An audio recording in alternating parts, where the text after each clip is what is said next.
Hey, my name is Pavel, and I scaled my own CPG brand to $7 million in 2 years.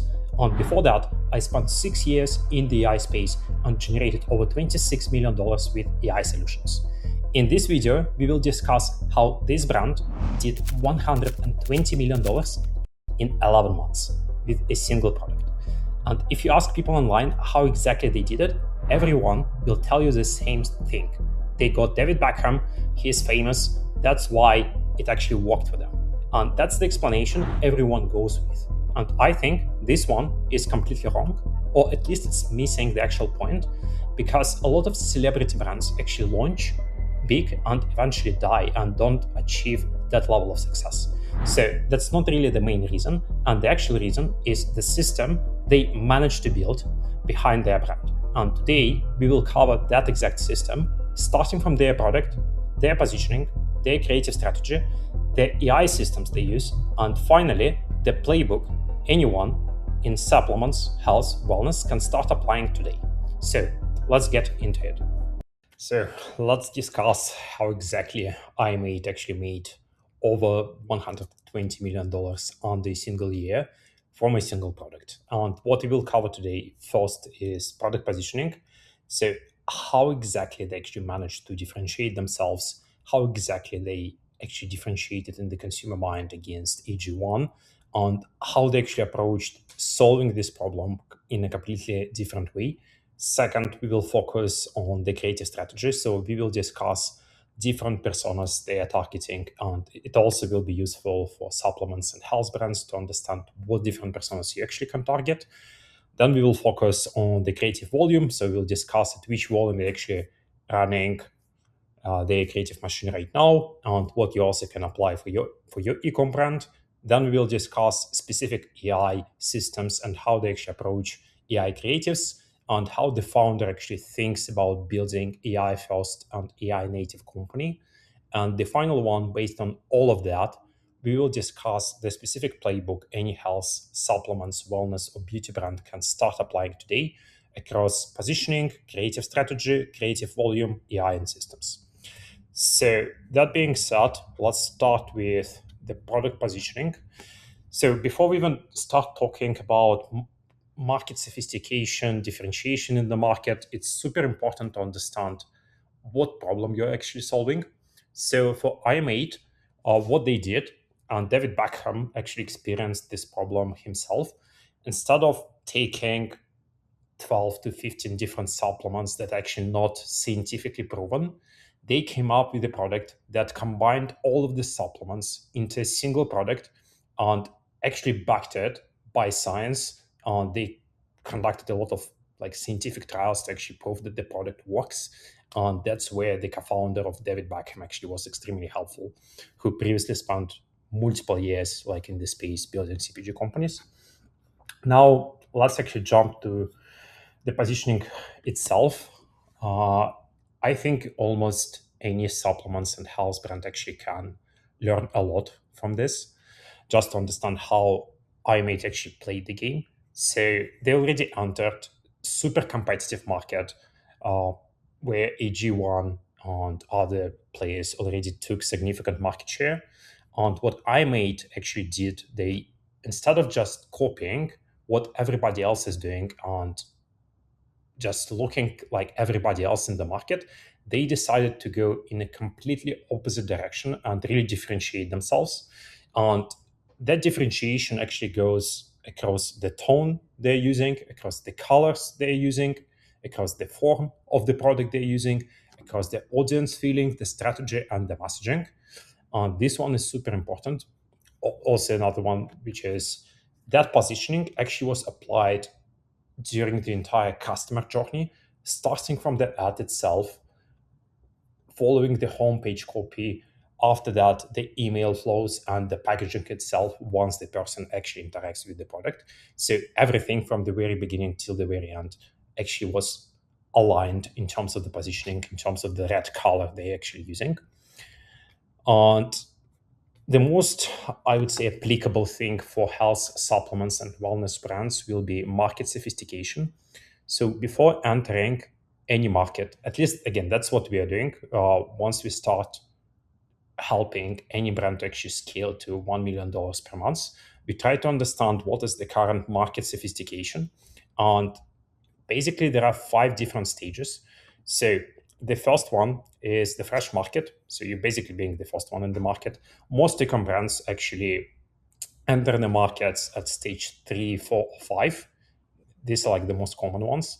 If you're actually the first in the market, it's like either you're a genius or you're like an idiot, because you try to actually operate in a market that doesn't exist yet. If for some reason you actually found the market that already has the proven product market fit and you happen to be the first in this market, your only objective is just to make a claim, just to name the claim, and that's pretty much it, because there is literally nobody else in the market. It's going to work for you. The second stage is basically claim expansion. So what you need to do is just make bigger claims than your competitors. A quick example of this can be in case of like supplements brands. If your competitor has 40 ingredients, you can just say we have 75 ingredients, so that's more than 40. That's why we're actually better than our competition. What IM8 did, they actually entered the market at stage 3. So they actually had to introduce a new mechanism. I will discuss it a little bit later, how exactly they did it. For now, let's finish what are 5 actually different stages. The next one is basically mechanism expansion. So in this case, you actually need to specify a mechanism and really provide a lot of details on who the company that actually has the better mechanism, who's happen to explain it the best possible way, actually gonna win in the market and gonna take the market share. And the final one is identity, not claims. So because the market is already too much saturated, it just stops believing all the claims you can make and all new mechanisms you actually can introduce, because they have heard that story multiple times. So the only thing you can do in this final stage of the market is play the identity game. So what I mean by playing the identity game is who the person buying your product actually wants to be. A quick example of this actually can be Nike. So because in this market, people have been hearing like all possible claims, all possible new mechanisms, you cannot really introduce many new things. That's why all these giant companies actually start playing on the identity level. So who you actually becoming once you buy their product. So now let's actually jump back to how IM8 actually differentiated themselves.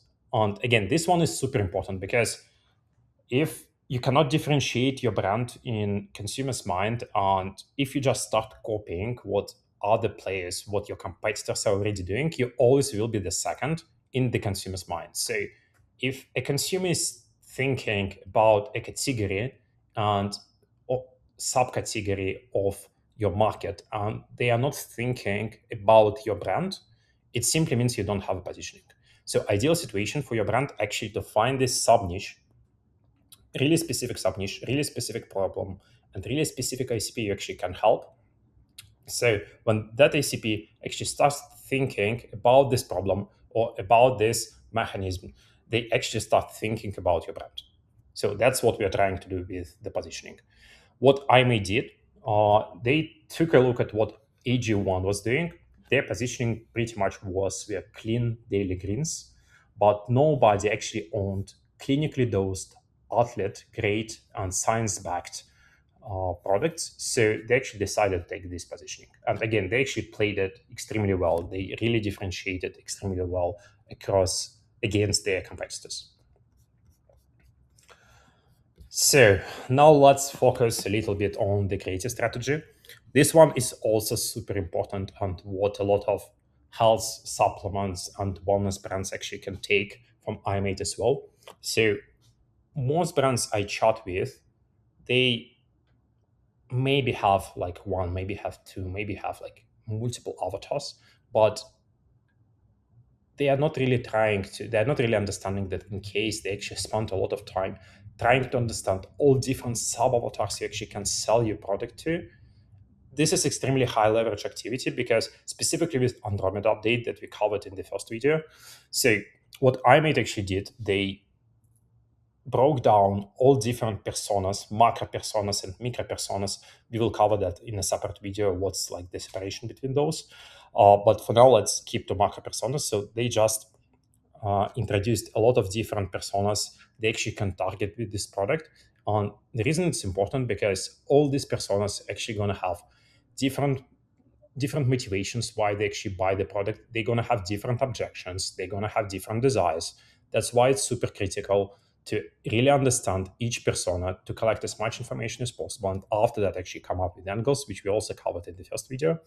So in their case, again, quick examples can be, so somebody who wants to switch from AG1, the second one, somebody who's already using Ozempic, for example, or somebody who's an athlete, or somebody who's constantly traveling and really tired of taking multiple supplements with themselves and taking it all the time. And what they also did extremely well, and what most supplements brands are actually not doing, is they have their creative strategy across the entire customer journey and across all possible awareness levels. So they're starting with unaware audiences, and what performs best for them is actually founder-led content, UGC format. So that's for somebody who doesn't even know they have a problem yet. And in this case, the founder brand is extremely valuable and extremely helpful just to introduce them to the problem and to explain how David himself actually faced the same problem and how he actually came up with the product to solve this specific problem. The next one is problem aware. So somebody who already feels the pain, but they haven't named a solution category. So they don't really know there's a specific product category, specific solution for that specific problem. And again, here they mostly use UGC formats. The next one is solution aware. So what they're doing is somebody who already knows the solution exists, but they don't know about your specific product, about your specific brand. So it's quick example can be somebody who is using AG1 but doesn't know about IM8. And here they also use a lot of UGC format and whitelisted UGC. We will cover it a little bit later, and also use a lot of us versus them, a lot of statics. In general, I would say IM8 is super heavy on statics. They use about 75% of statics and about 25% of whitelisted UGC. And the next stage is actually product aware. So somebody who already knows your product, but actively comparing it with competitors. And what they're doing at this stage, it's mostly statics, and they're heavily relying on customer reviews and just comparison with different products. And also sometimes they're using UGC, but again, mostly statics. And the final stage is most aware. So it's somebody who already knows your product. They're actually ready to buy. They just need this final reason to do it. And IM8 uses offer-based statics really heavily at this stage.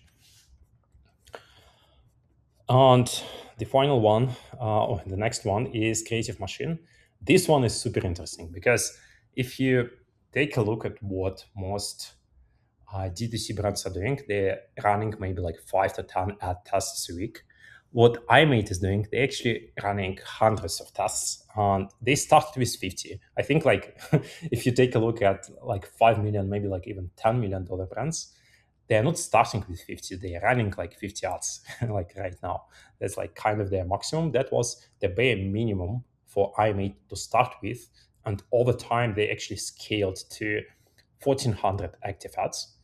And over the entire time period, so basically what I did, I just spent maybe like 10 hours watching all possible interviews with the founder, just explaining how exactly they managed to achieve such type of scale. And he mentioned that over the entire time period, they actually tested over 20,000 ads just to find what's actually performing. And the reason it's critical and crucial for ecom brands is kind of understand what kind of volume is actually required. So if you take a look at brands that can scale to $100 million in a single year, you need to understand what kind of inputs actually produce such output, so you also can try to replicate it inside your company. And it really resonates with the same approach we are using in terms of creative volume, just to make sure that we actually can collect data as fast as possible. And right now, their total spend is about 150,000, and about 70-60% of that is on Meta. And right now, they're mostly 40%. So 40% is US based, and 60% of that is international. In terms of the formats, as we previously discussed, 75% of their creative strategy is actually statics, value and offer based, and about 25% is whitelisted UGC. This one is also like super important for health supplements and wellness brands. What you can copy for your brand right now is, instead of publishing this UGC content under your brand, you can find health fitness influencers, creators in your niche actually willing to whitelist the ads. And for IM8 and for a lot of other brands, it actually provided way lower CPMs and higher trust signals when somebody actually posts from their own account. So that's something you also can start implementing for your brand straight away.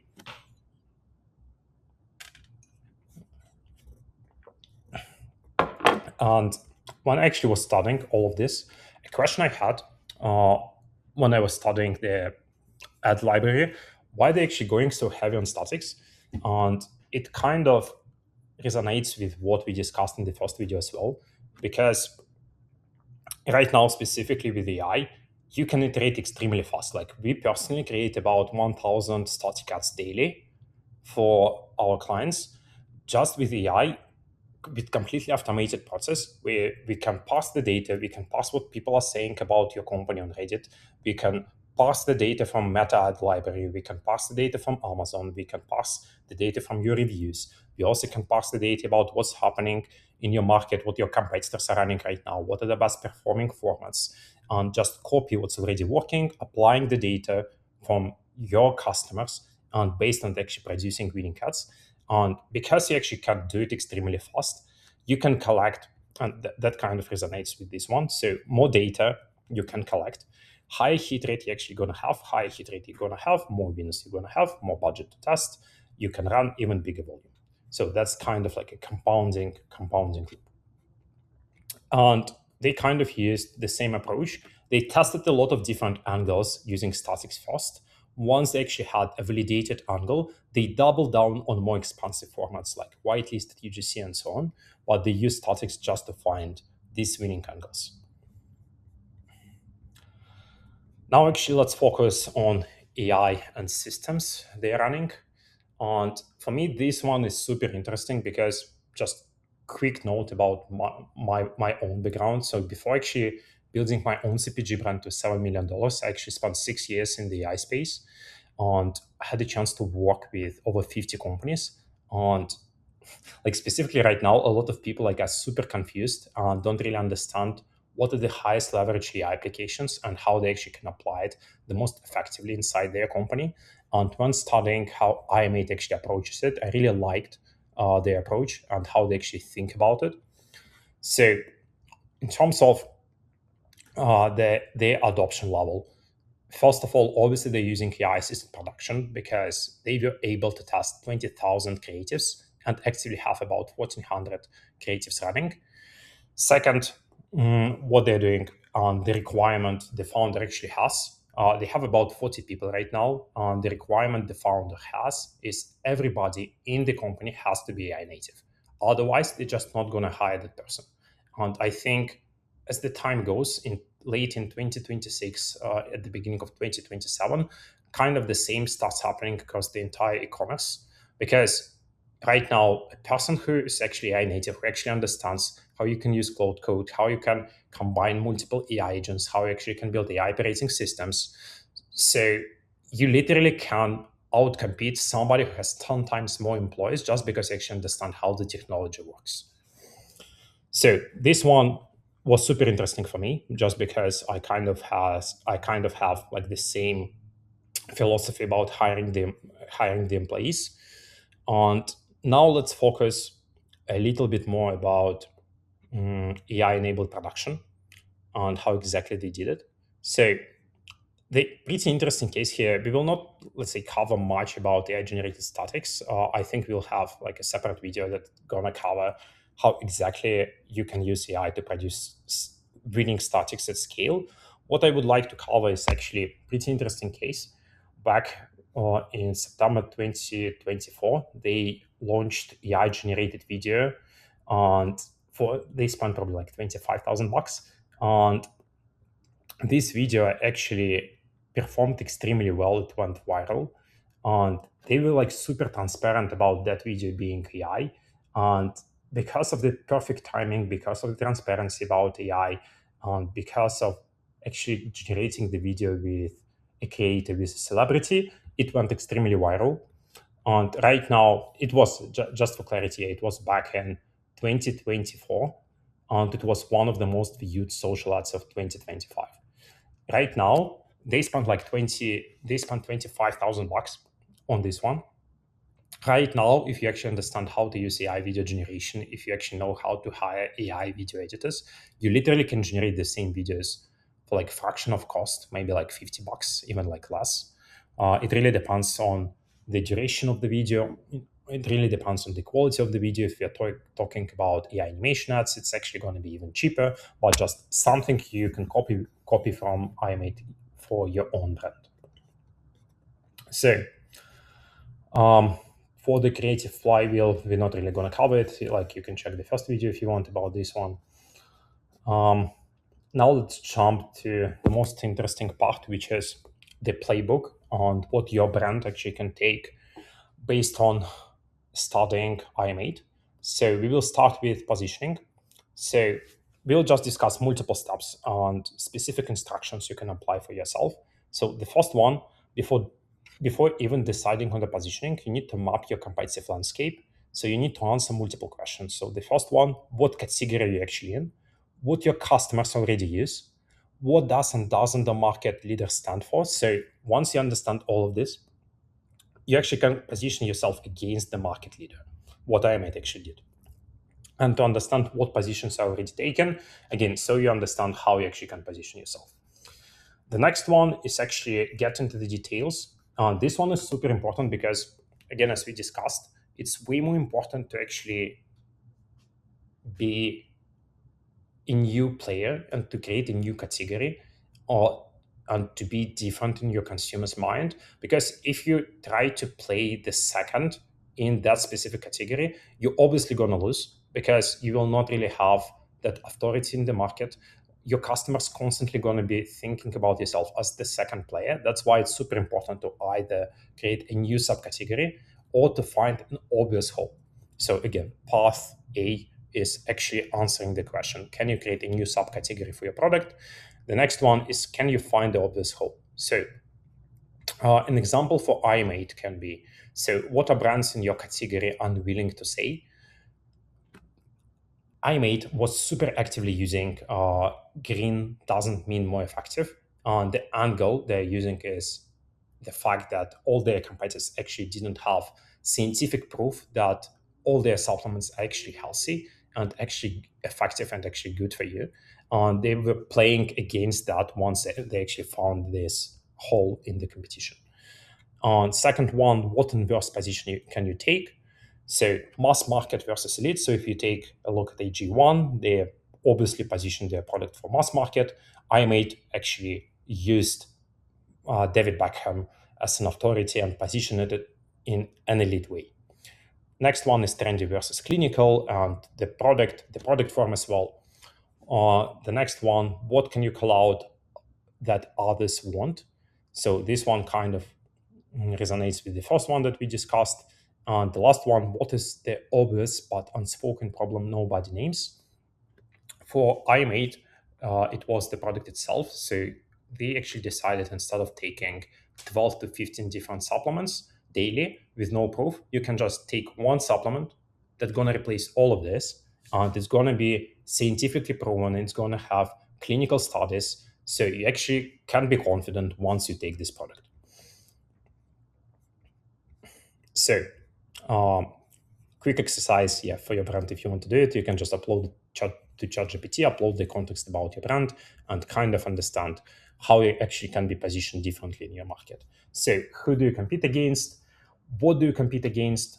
What are all the problems with products out there? And based on that, you actually can understand how you can position your product in the market.